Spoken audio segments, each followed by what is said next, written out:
There's always a better way to do what you're doing right now. So be grateful. Now they're just like, oh my gosh, there's so much more to do, right? And I was like, no, programmatic is where my heart is. Amen.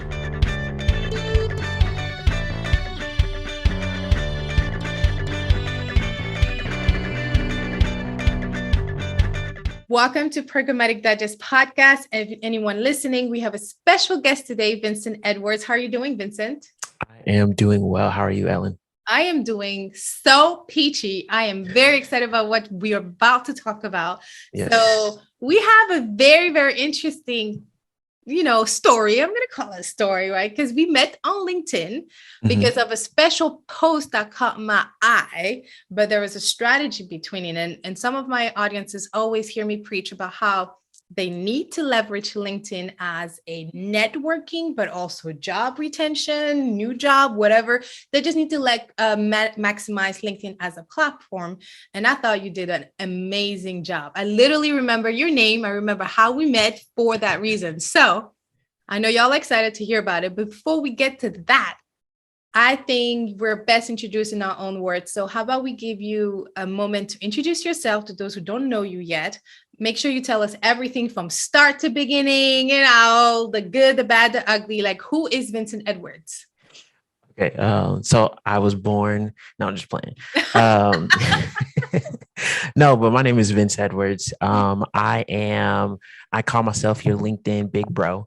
And it's so it's a hashtag on LinkedIn, big bro. You need to. Yeah. So I three things. I'm your big bro on LinkedIn. I am a job seeker advocate, and I am the connection plug. And by connection plug, that just means that I remember a lot of people that I met in my journey of seeking for a job. And so if someone is looking for a job in that field, I can almost always either say, follow this company, follow this person, or make a warm introduction. So I really try to leverage LinkedIn in that way. And outside of that, I cook, I am a musician, and an artist, I guess, somewhat, and just a server of the community that I'm currently living in. That's amazing. So, I guess we'll tell the people like how we really met. So I was scrolling on LinkedIn, minding my business, being my own self, and came across a post from Vincent. And he said, it started exactly like this. I'll not forget it. I'll be like, here's what I think about the crying CEO. For those who don't know, you can literally look up on LinkedIn, hashtag crying CEO, and you'll know who we're talking about. So we'll keep it off the podcast here. Yeah. But I got curious. I got like, oh shit, I'm trying to see. I clicked to open the post, okay? Because what Vincent did was just put it as a first line and then literally didn't put back, what was it, 3 lines afterwards you said? It's like 6. He kept the 6-line separation, and then he said literally nothing. But did you know I'm looking for a job, or I'm looking for a career, or whatever? And I was like, oh my gosh. I literally stood up, gave you your standing ovation. I said, this guy is a genius. I said, he's an effing genius, if I remember correctly. But again, I want to make my mama proud. Sure. But I thought he was a genius. So walk me through, like, what made you do this? Like, what made you? I will say so, and this is what I tell a lot of people when they ask me, like, oh, how do you leverage LinkedIn? Da, da, da, da. And sure, there was a lot of iterations, a lot of strategy, but I also tell people like there was a lot of luck in there too, because I literally woke up that morning and I was just like, I'm just gonna say something clever. I didn't think anything of it. I was just like, everybody's talking about it. And it's, and I have my opinions about it, just like anybody else. But really, I was like, how do I say something that could be clever, maybe a little funny, but then also accurate to what I was trying to accomplish? And so I put that on there thinking I get a couple, little laugh emojis, and maybe a couple people. And yeah, that post, it blew up. I think I got over 90,000 impressions and over 700 engagements. And, I'll show my hand. It led me to get my current job. That's what's up. That's what's up. And how many people, like how many job opportunities did you get just from that post? Oh my goodness. I can't even tell you. It definitely had to be over 50. Like Okay. people either putting their talent board. Honestly, it might be more than that. Uh-huh. But people either saying, hey, we're hiring for this particular role. Hey, I want to talk to you about a role. Hey, we are hiring for this. And so it led to quite a few interviews as well. And so I became very busy after that post. Got it. You became busy. And you were in the market, or were you transitioning? Yeah, so I previously worked in the mortgage world. Mm, And at this current time, mortgages are doing what they're doing. yeah. And so the company that I worked for, they're young company, like 5 years old, Uh-huh. and they had to do restructuring, which led to a layoff. So I was aggressively looking for work at that time. Mhm. Was it the first time you were ever laid off? Yes, that was a first experience for sure. Okay, so I'd love to ask you, are you okay if I ask you about how you felt, your particular experience, Sure. truth about it? Because I think the best thing that ever happened to me was being laid off on a couple jobs and Hmm. being fired in a couple jobs. And I can tell you a little bit about why in a hot second, but Sure. what made you, first of all, what did you think when that email or that meeting happened? I was a little surprised because not to toot my own horn, but I was pretty proficient in my department. Got it. And great stats, like always met or exceeded all my KPIs and such. So I was like, okay, I won't get caught in this one. And then so once I saw my Slack get just automatically locked out, I was like, oh crap, they're Oh coming for me. my gosh, no way. Yeah. Yeah. So, and then my manager said, hey, hop on a Zoom. Let's get this over with. And my manager was super, super nice. And you could tell that she was very like emotionally affected by it because she was not happy. But she said it's not my company, so it's not my decision to make. And so I felt like surprised, but then I was also very understanding, because from just a practical like C-suite mindset, it's like either our doors are going to close by Mhm. paying everybody's salary and they're not doing any work or minimal work, or we've got to restructure in order to keep the doors open, weather the storm, and then ramp back up. And so I also felt like if I were a CEO, I probably would have to do the same. It's a decision, it's a hard one to make, but one that's necessary. Yeah. Okay. So personally, like how were you for real? Like, Um, After a few days, at first it was just like, oh, okay, yeah, yeah, I get it, da da da da. And then I felt like, nah, man, like they, always talked about, oh, you're a family, and we love everybody here. And I was like, I particularly felt a ways, because we now I understand severance is not something that is required, but they did seek to offer that, and it was like, I'm not too thrilled about this. And so sent back kind of a negotiation of like, hey, can we work this to be a better payoff since it takes so long to find a job? Mhm. And they basically like closed that door. And I was like, all this talk of like how together we are and how much of a family we are and how much we take care of each other. And then all of that to be boiled down to just business decisions. That was a little bit upsetting. And so even though I understood, it was still frustrating for sure. Yeah. I can relate in both ways. Like I said, the best thing that ever happened to me in my career was being laid off. Hmm. And the like I said, the second time. So I was laid off twice and then has been fired twice actually. Hmm. Yeah, twice in the last 10 years. And in the last 4 years, I've been working for myself. So you Hmm. can do the math there. Yeah. But it was always like a realization that having one income for me was as risky as just, it was too risky. It's like having no job for me. And so that's when I started, after getting fired the third time, that's when I started thinking like, okay, well, I need to find a way to multiply my income with something I'm good at. And that was managing campaign in the programmatic realm. So I started teaching people on the low, getting paid here and there, freelancing here and there. So that's, I think, the biggest realization. And I hope whoever's listening is that, oh, shikes, if you only have your 9 to 5, I'm not telling you like, oh my gosh, go find a freelance job. I'm just saying there are other ways as human beings, because a job does not define our identity. It's just not part of it. It's just a phase in our life. That's it. And so 100%. jobs comes and go, but your identity grows. In order for you to get to a certain point in your life, you might have to invest here and there. So that's what I mean by you might want to diversify your income stream. And that takes time too. Okay. It doesn't happen overnight.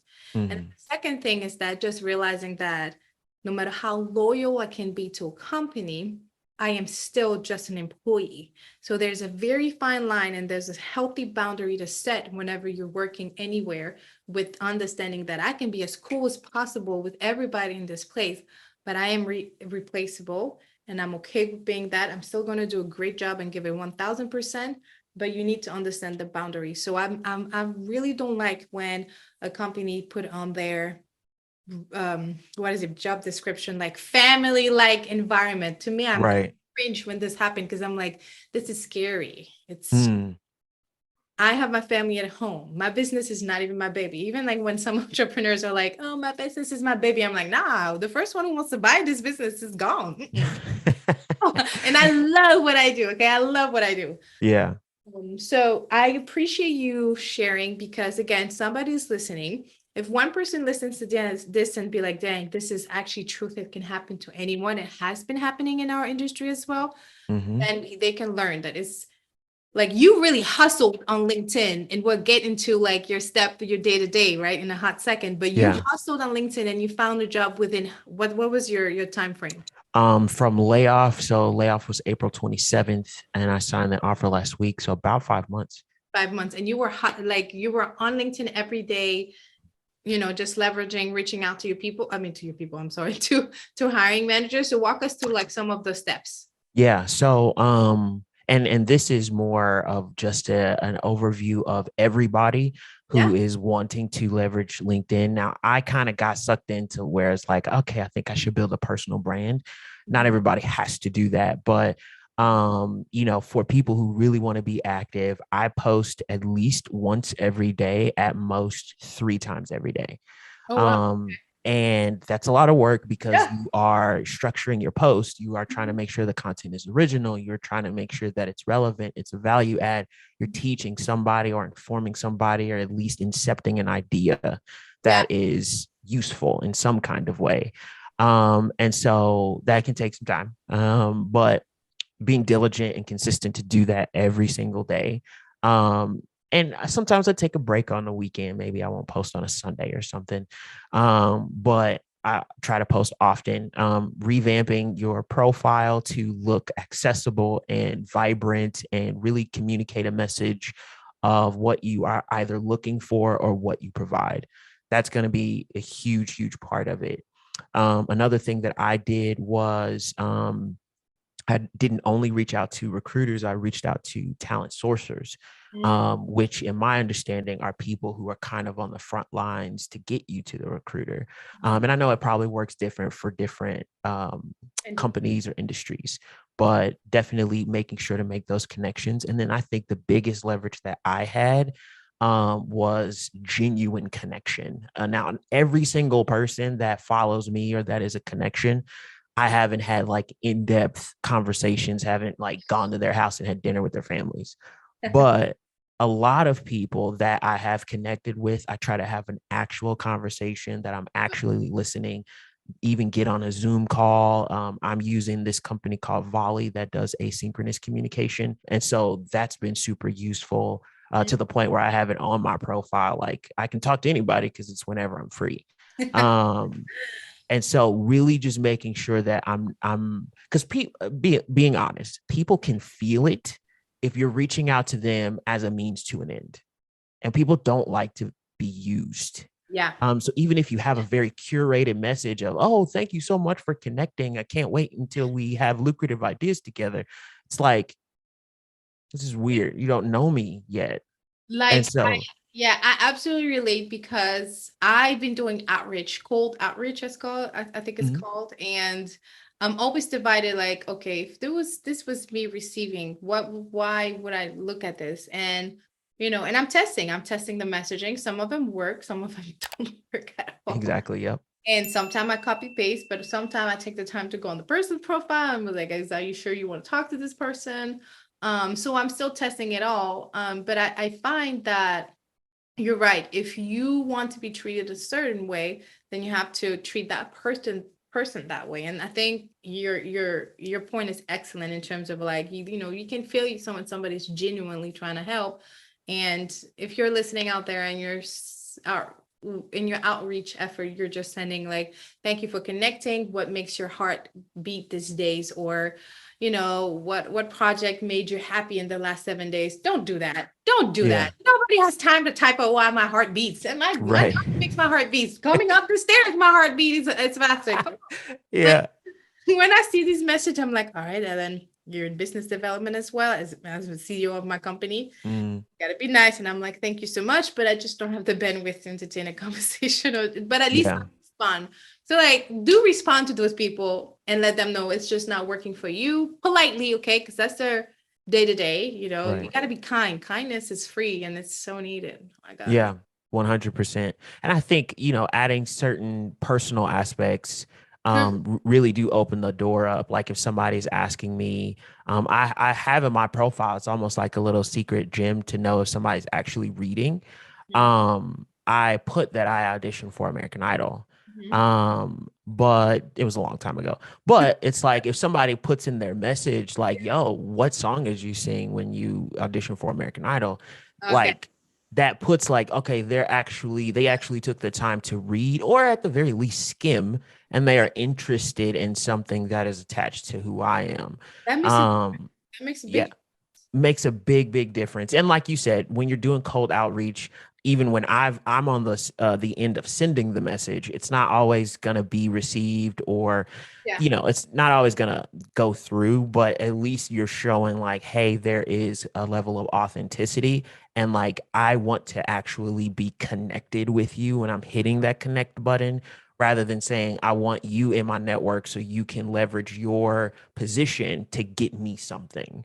Mhm. And I think that changes the game for sure. And then one thing I want to double back on really quick is authenticity. When Mhm. you're posting, be yourself, and regardless of what that is.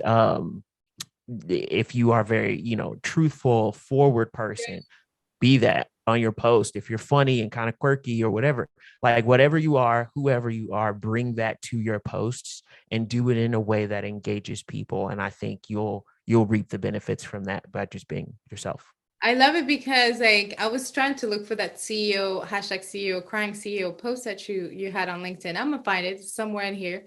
Yeah. But It's like because I shared it too. But I'm scrolling down your post and I can definitely feel your energy. I can feel like your personality and even like one of like it's like you're a funny guy, right? Like you posted, I think it was one of these before you got hired, you posted like, oh, my green gang, what is it? My green banner gang is coming down. And then yeah. just kidding, I'm practicing in when it Yep. happens. I cracked up. I was like, oh my God, he did. Yeah, I think that's when I reached out to you about my course and about like, I'm also Yes. talent acquisition. And I was like, let me just help this guy really quick. But you had already been busy interviewing at that time. So do you remember when you posted this post? The one of See, the hashtag. crying CEO, I think that was about 3 weeks ago, four Okay. at the most. Okay, so about 3 weeks ago, Vincent posted the post that we were referring to, how we came across and how we met. And then 3 weeks later, he was hired. Hmm. Um, I don't have a viral post story, but every time I've used LinkedIn strategically, like you have, posting myself authentically, reaching out to specific people like you did, talent recruiting, hiring managers, really studying them and engaging with them. I've never been without a job for more than 2.5 weeks, like 2 weeks, that's it. And then the third year I was starting. So maybe an average, like less than 3 weeks, I would say, because I've used similar strategies that you had. And that's why I was so looking forward to talking to you. And so again, don't sleep on LinkedIn. I know that some people think LinkedIn is becoming the new Facebook, but I don't agree. I don't see it at Not all. at all. Have this experience. And I know that some people don't like personal posts on LinkedIn. I disagree. Again, we are human beings outside of work. So it's okay to post like my kid's first, outfit of the, first day outfit. I think it's healthy. Like Yeah. it's fine. We like seeing it. If you don't, keep scrolling. You've been scrolling the whole time anyway. Right. So what are your biggest lessons? Biggest lessons. It kind of goes in tandem with some of the advice is really being authentic. I think is a huge part. And I honestly I have to give a shout out to Shanae Eckert. She's the recruiting cousin at Microsoft, and her posts of authenticity. Like I've met her on Zoom, and I read her post, and it's like that's the same person. Mhm. And so that's one huge thing I've learned.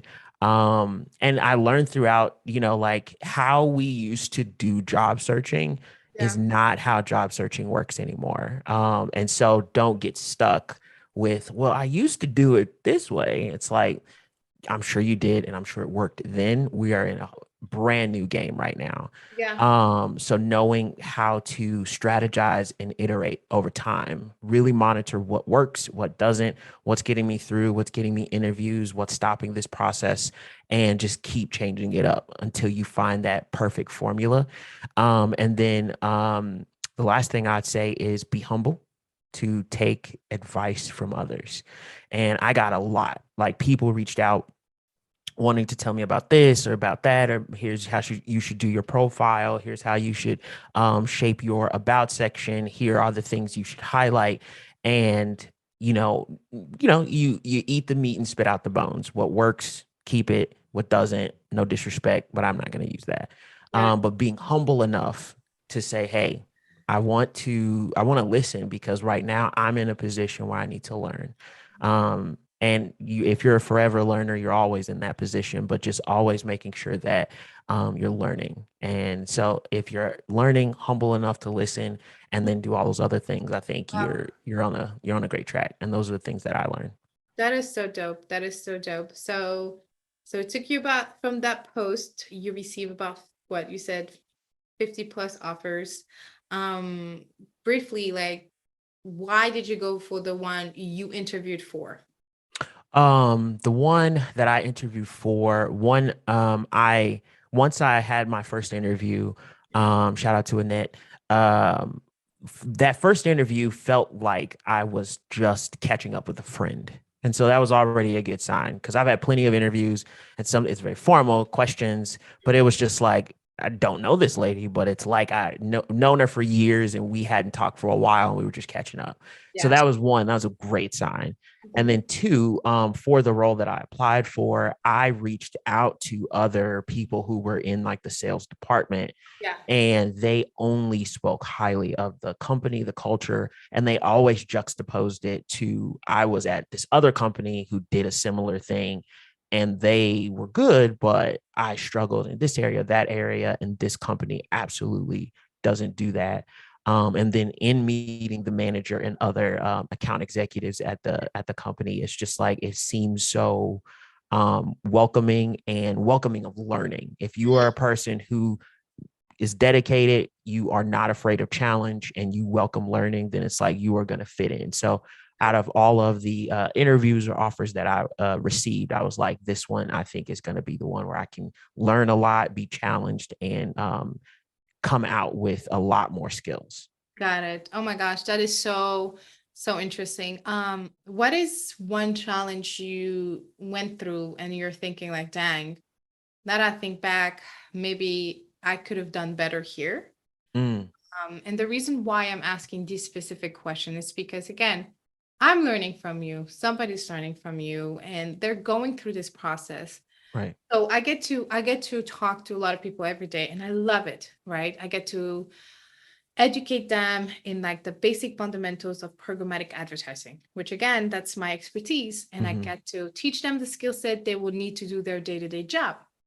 But the biggest skill set that I tell them they already have that can be transferred is their communication style, like how they're presenting, how they're translating what they do to like a stakeholder. But then I always say, if you're not able to explain to a 5-year-old what you do on a daily basis, then you might not know your job correctly. And I specifically say 5-year-old because if you're not able to dumb it down, not that they're dumb, but really reduce to a level where anybody can understand, then you're not doing, you still have a lot learning, and that's okay. And one of the things they always come is like during the interview process, they're super nervous because they're just now starting in the industry. But I always like to highlight the fact that, but you've been working for 5 years, I don't know, at Target or at Starbucks. That is a very important job. All jobs are jobs, all experience are experience.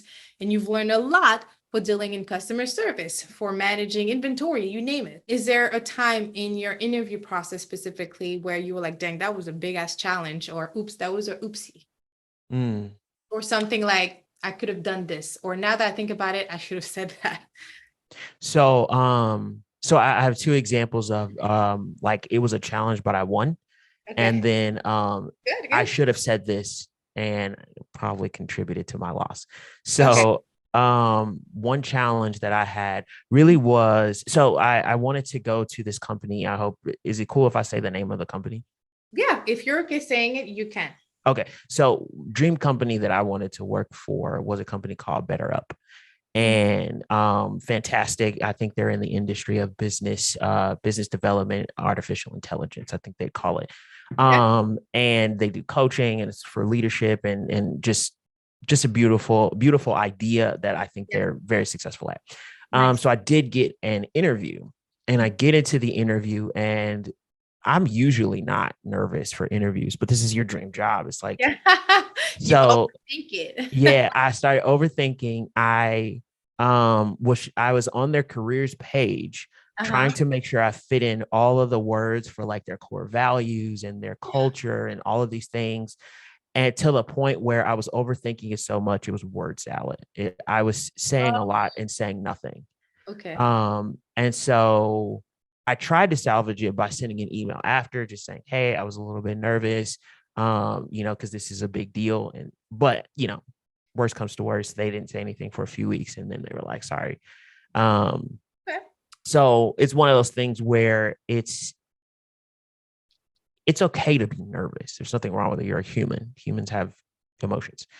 But it's saying, okay, how do I mind down what's important? And then how do I tell a good story? Yeah. And if I can do that, then I can probably communicate exactly what they're looking for. And it's not an exact science. It's not always going to work, but it's a good principle to have. Another challenge that I had that actually gave me a W was an assessment. A lot of companies are doing assessments now if you get to like second or third round interviews. And so I had one where they were like, hey, here's your region. Here's where you're going to sell our product to these, people, like show us how you would go through that. And I racked my brain for an entire week. I did make a very impressive slide deck. I will say so myself. But I was just like, what if they're looking for this? What if they're looking for that? Like, how do I make sure I communicate this? How do I communicate that? And so it was another time where I was overthinking, but what I did was I just kind of went head first in saying, all right, this is going to be tough because I don't know much about engineering or software engineering or any of that kind of stuff, but I'm going to learn it and I'm going to present it and again, tell that story. And that's what this is for the job that I got. They were super impressed to the point where one of the AEs said, like, you've set yourself apart from all the other candidates. And so that's just one of those, challenges that, failed one and then won one. No, that's good. That's both of them are a really great example. Because I can relate to like being over prepared. That's the thing. and really just vomiting only what I saw on the job description, what I saw somebody else on the LinkedIn profile, whatever. And it goes back to one of your main lesson, which was remaining authentic. Like that was not me remembering all these things. It's just like me. It's just like, oh, let's be a discussion. Let's be human in here. Let's bring this. I have a lot of energy. I'm very charismatic. And I remember really robotic because I was reciting something. So it goes back to what you were saying, being authentic. So I have a few more questions, but I want to be respectful of your time. So we're going to move towards the closing segment where I like to ask a few personal questions. So are you ready? Absolutely. All right. So can you share one fun fact about yourself? Okay. So we know you're a musician because you introduced yourself. We also know about American Idol because you gave us a gem. So you got to give us something else. Oh gosh. Okay. Questions like this show how much or how not interesting you are.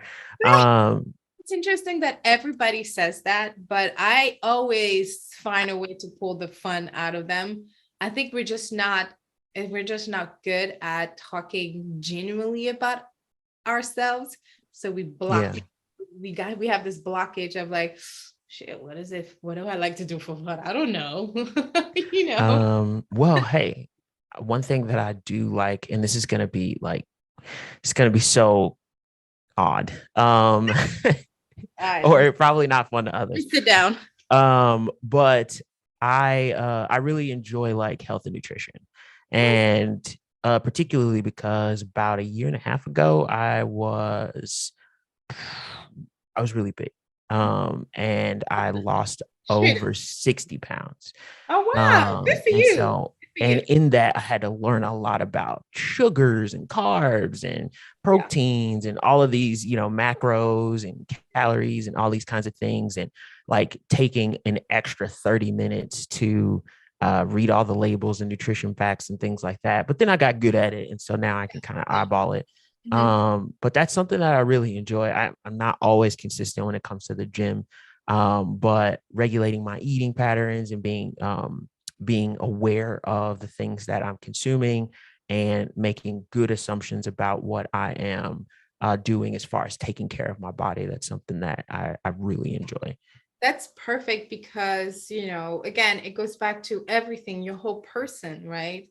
Are you mentally, emotionally, spiritually, physically healthy? All of those pillars have to be checked in order for you to be really living that happy life that they be selling on these commercials, right? So it starts with us. And I appreciate you saying that you had a learning curves because I went through the same thing. I have hypothyroid. So it's always learning like, okay, hormonal one, how are you healthy? But it goes back to your gut health. And then you're like, okay, so how do you make sure your gut is healthy? What is gut? Where's the gut start and the gut end? What is that? So it's all about education. And thank you for sharing and being so transparent, because I think we focus also on the weight as a healthy pattern, but like you were just saying, nah, I went through the health change, the weight change, but I also went through the mindset change, which is, in my opinion, even more important, because when your mind is there, everything else follows. So 100%. Okay. So what is the latest book you read or? So I'm a theology nerd. Okay, good. So I read a lot of dense, like academic books that are not fun. They're fun for me, but like I wouldn't be like, yo, you really need to read this unless you had a specific intention to learn it. But my wife, she reads a lot of fantasy novels. Oh, nice. So she got me into a book called Mistborn by an author named Brandon Sanderson. And it's actually really, really good. What is it about? Oh man. Okay, that's let me dumb it down for the 5-year-old. Hey, I swear, if you remember this, even in a meeting, right? You have no idea like the impact you will have in that meeting. People are going to remember you. They will. 100%. So this basically, there are mistings, which are a group of individuals who can burn particular metals when they consume them, and it gives them certain powers. A Mistborn is a person who can do all of the powers. Oh, And so it's basically taking you along this journey of two main characters, Vin and Kelsier, and they are trying to overthrow the kingdom because obviously the king is bad. And it kind of goes through their journey and how Vin grows to learn her abilities as well as how they overcome the empire. this sounds like a future Netflix series or something. I think at least I heard that there's TV show or something, maybe on like Amazon or something that's on its way. Oh, So Prime, you're right. Amazon Prime would do something like that. yeah, exactly. So maybe in like 4 years, but if it does and they can produce it really well, Yeah. I will absolutely watch it. Yeah. I have read books where the book was way better than the movie. You know, Hmm. there's only so much you can do when it comes to like visualizing something. Right. But yeah, I totally understand. I'm in self-development books, and that's one of the only thing I read, and I find it so interesting. But Hmm. I have a friend where I send her like, oh my gosh, you should read this book, like blah blah blah, because she's a CEO of her own company too. Hmm. So I was like, nah, sis, the only thing I do when it comes to reading is listening to the book, and I only listen to like serial killer criminal podcasting. And I'm like, got it. Yeah. Forget. Hey, I'm not gonna lie, those can be super fascinating. I still don't want to. I'm not because I'm scared I'm gonna be hooked, and then everything else is just gonna go. Yeah, that's true. Not yet. I will say, and this is just a shameless plug. There is a Wondery podcast Uh-huh. called Dr. Death. They have series, Mhm. and it's talking about like a real doctor who did stuff that was like super crazy. In their first season was No. this doctor in he's a neurosurgeon in Texas. And for anybody who's listened to it, they know what I'm talking about. It is Lord. crazy. It's so crazy how that story is. My gosh. Well, Vincent, I need you to send me every single person you gave a shout out, because I will add their at least their LinkedIn information into the show notes. I'm gonna have Vincent's information into our show notes as well, and both of all them books you just mentioned. We'll have it in there as well. Do you want to just leave us with like a word of wisdom, like in the next, if you had to leave us with like 30-second of wisdom, what would it be? There's one thing I last week actually I sought to remind my network every single day for 7 days, or for 5 days, business days.